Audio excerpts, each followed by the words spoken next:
Welcome back, colleagues. If you're planning a vacation right now, you probably enjoyed that music. That was a little bit of festive music that we wanted to share with you at the beginning of the snapshot. Many of you are probably getting towards the middle or end of your semester, or maybe you're watching the snapshot during the summer when you are planning your vacation, or maybe you're on vacation and listening to this kind of in the background. We are here to help you move forward on your journey towards nurse educator excellence and to pass the certification exam. So if you are thinking about taking the CNE exam or CHESI exam, you have landed in the right place. When you tune in every single week, you are going to be connected with content that is evidence-based, that's aligned with those NLN nurse educator competencies, as well as some of those CHESI competencies to ensure that you are closing your knowledge gaps as you move one step closer on your journey. So if you haven't already, go ahead and print out the study worksheet that is listed right here in the description. And we also want you to pull out Billings and Halstead. Now we use the 6th edition, Teaching and Nursing, pages 188 through 190, and the entire chapter 14 is really going to help you connect our teaching strategies with learning theory. More than 50% of nurse educator colleagues struggle with learning theory, and we don't want that to be you. All right, so when you're pulling out your study worksheet, we want you to take note of two things, okay? First step is writing down whatever date you're watching the snapshot. The second step we want you to take is to identify the date, okay? So today's date, and along with writing down today's date, identify what is it that you want to take away from our time together today, okay? So your learning objective, your learning outcome, and the date, and just thinking about where your knowledge gaps are as it relates to the content that we'll cover. Project-based learning, our ability to connect with our students, really engage with our students in those hands-on experiences, is going to elevate students' learning to the mid to upper levels of Bloom's taxonomy cognitive learning domain. And this is what we know.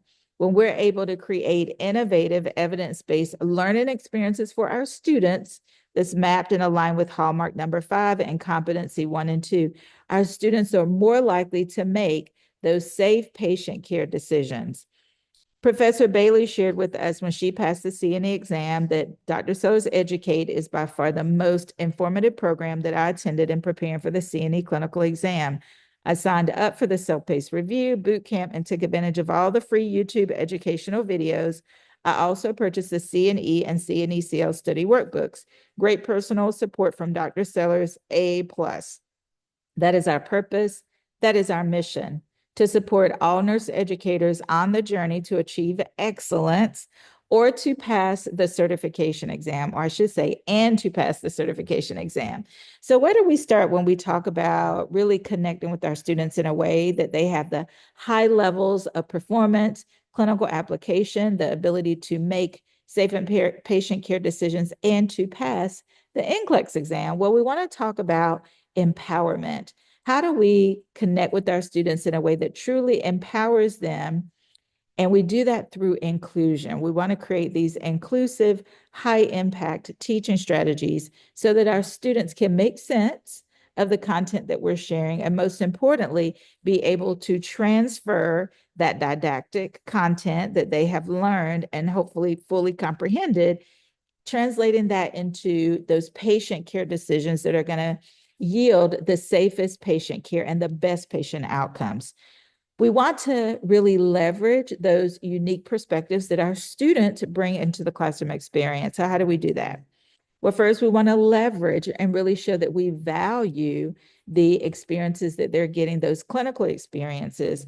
So step number 1 is to engage them into group experiences, right? So that's step number 1. To empower the nursing students, we want to group them into small groups, okay? So collectively, they're learning from each other.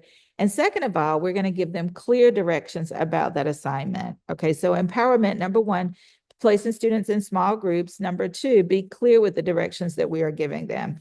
When we're able to empower our nursing students, it does lead, based on evidence, to stronger healthcare communities. Students are able to collaborate and partner and learn how to work well together.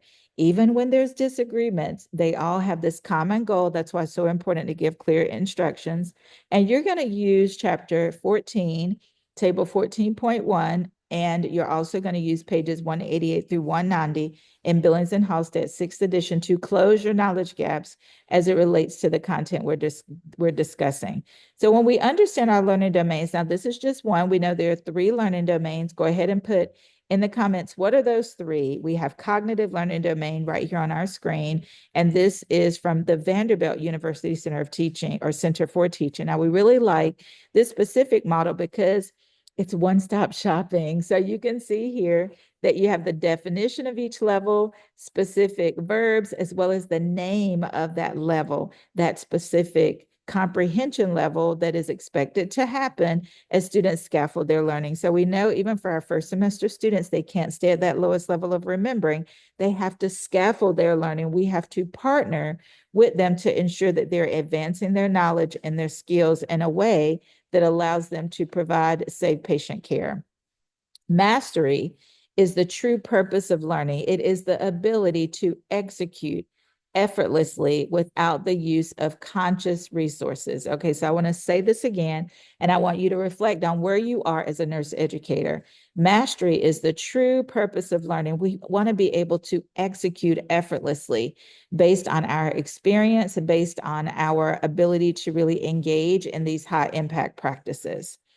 3 essential teaching strategies. Number 1 is active learning. This allows students to be active participants on the learning journey that is described by Kolb's experiential learning theory.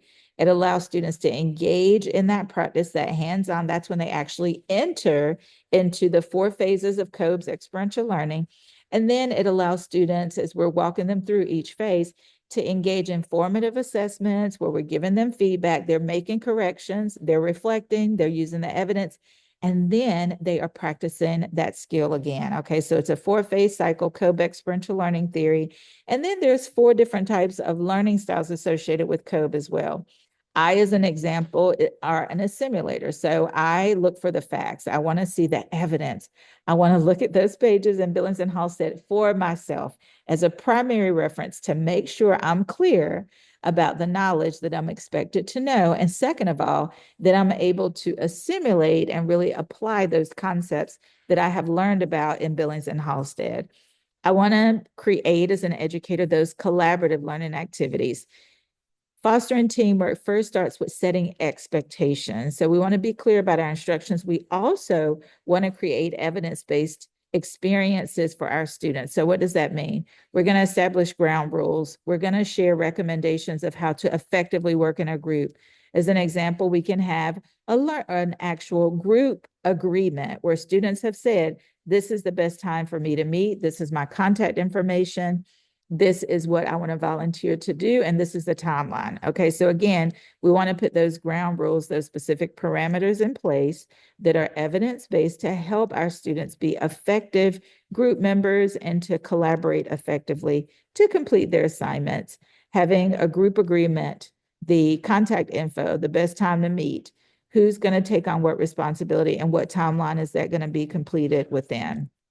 The last tip associated with essential teaching strategies is assessment for learning, also called formative assessment. That's right. We want to give continuous feedback to our learners as they move forward on their journey. All right. So as we wrap up, let's take a look at our thought-provoking question. So which action best facilitates the learner's ability to apply theory to practice? So we have A, asking the learners to share what was taught in the previous class. B, requesting the weekly course content outline from the lead course educator.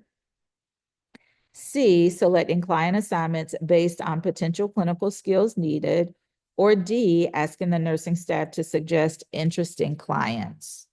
2 considerations for every question that you get to on the exam, whether you're taking CHESI or taking C&E. What is this question really asking me, number 1? Number 2, what is it that I know for sure about this question? Those are the 2 considerations we want you to think about for every question. If you get stuck, next you want to draw from your prior experiences. You want to draw from content that you have studied on the journey to take in that exam. So if you chose B, requesting the weekly course content outline from the lead course educator, you are correct. So give yourself a round of applause. This is mapped back to application, okay, for Bloom's taxonomy.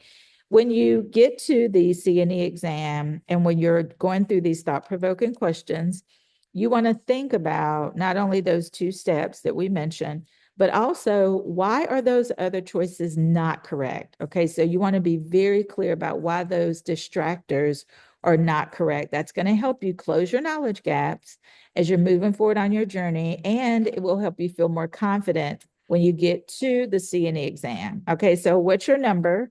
1, if you feel lost and you have no idea what we just talked about, or 5, you feel like you're ready to teach.